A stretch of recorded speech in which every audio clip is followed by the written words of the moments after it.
sini, orang bisa lihat pemandangan kota Gorontalo dan Danau Limboto. Kita orang juga bisa keliling kota Gorontalo naik angkutan yang jadi idola di sini, Bentor. Dan kalau di Gorontalo nih wajib makan ini, ikan tuna, tapi jadi makanan yang kekinian.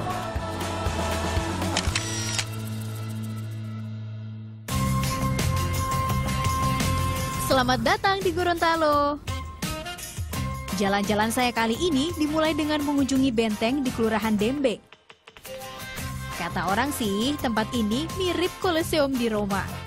Benteng Otanaha dibangun tahun 1522 oleh Raja Ilato, raja di Gorontalo saat itu. Benteng dibangun bersama dengan pendatang Portugis. Namun kerjasama itu pecah di tengah jalan. Portugis pun hengkang. Sementara benteng peninggalannya masih bisa kita lihat hingga saat ini. Untuk menjangkaunya, saya harus naik ratusan anak tangga. Kemiringannya sekitar 60 derajat. Pekerjaan yang cukup menguras tenaga.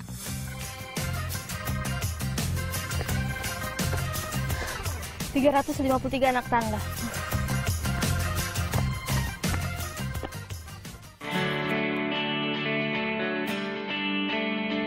Begitu sampai di puncak, semua lelah terbayar lunas. Udaranya segar. Kita juga bisa menikmati hangatnya matahari. Dan ini dia juaranya. Pemandangan cantik yang membahagiakan mata. Benteng Otanaha punya ciri khas arsitektur Eropa. Temboknya kokoh, pintu dan jendelanya tinggi. Tapi ada rahasia yang bikin benteng ini berdiri gagah hingga sekarang. Benteng ini nih terbuat dari batu kapur yang ditempelin pakai putih telur. Jadi putih telurnya itu dijadikan semen. Bayangin aja, ternyata masih kuat berdiri sampai sekarang.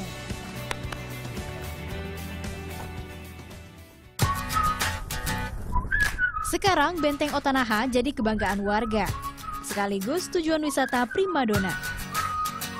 Dari benteng, saya mau keliling kota. Pakai ini nih, Bentor. Abang, Bentor. Angkutan yang jadi ciri khas Gorontalo.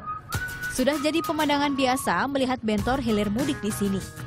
Jumlahnya bahkan lebih banyak dari mobil angkutan kota. Bentor bisa mengangkut 3 orang penumpang, 2 di depan dan 1 di belakang. Untuk menarik calon penumpang, sejumlah Bentor bahkan dimodifikasi, dilengkapi sound system dan lampu-lampu. Bentor itu kan perpaduan dari beca dan motor. Awalnya sih beca itu ya cuman jadi alat transportasi buat ngangkut barang dari pasar. Tapi sekarang udah jadi bentor, ya udah jadi andalan masyarakat buat jalan-jalan kayak saya. Biasanya ongkos naik bentor sekitar Rp5.000 sampai Rp10.000, tergantung jauhnya jarak. Penumpang lebih senang naik bentor karena bisa menjangkau jalan-jalan kecil.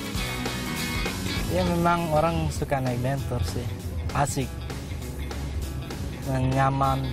Nyaman misalnya ngikut-ngikut jalan yang lorong-lorong gitu. Kalau angkut kan nggak bisa.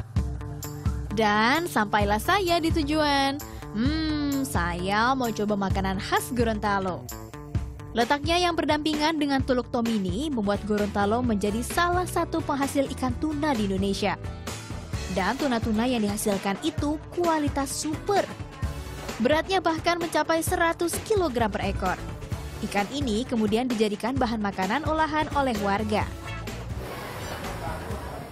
Gorontalo itu kan terkenal banget sama hasil lautnya yang melimpah. Salah satunya ikan tuna. Dan orang-orang sini juga kreatif banget mengolah ikan tunanya jadi macam-macam makanan. Sate tuna pertama kali dipopulerkan dari tempat ini. Rumah makan yang sudah berdiri sejak tahun 2008. Tuna memiliki tekstur daging yang padat dan tebal, sehingga mudah diolah menjadi sate. Selain diolah menjadi sate, tuna juga dibuat sashimi. Diiris tipis-tipis dan dimakan mentah-mentah. Seperti orang di negeri Sakura sana. Belum, kita jualnya ikan itu dadanya dulu. Dada ikan tuna. Nah, nanti baru saya coba. Lihat, coba dulu ini. Ikan ini apa enak bikin sate. Saya cuma coba-coba buat saya makan. Ini saya coba enak.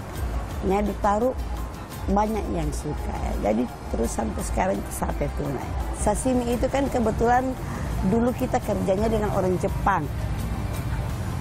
suami itu kerjanya dengan orang Jepang. Kebetulan anak saya ini memang penampung ikan tuna. Nah, kita lihat mereka makan, mereka sangat enak rupanya. Saya juga coba-coba. Nah, datang sudah pesanan saya. Saatnya isi perut setelah puas berkeliling Gorontalo. Ada sate tuna, sashimi tuna, woku, tumis kangkung, dan nasi putih. Mantap! Sate tuna di sini nggak dilumuri bumbu kacang, tapi disantap dengan sambal roa super pedas yang sudah ditumbuk halus. Dihargai Rp4.000 per tusuknya. Rasanya yang lezat dan kualitas ikannya yang premium membuat rumah makan ramai dikunjungi. Sederet makanan ikan tuna yang kaya dengan omega 3 sukses manjakan perut dan lidah saya. Apalagi menikmatinya di antara semilir angin yang berhembus di tepi laut. Rasa sate tunanya enak banget, langsung hancur di mulut dan rasa-rasanya ada seperti kelapa sedikit. Katanya sih dilumuri pakai minyak kelapa pas dibakar supaya nggak amis baunya.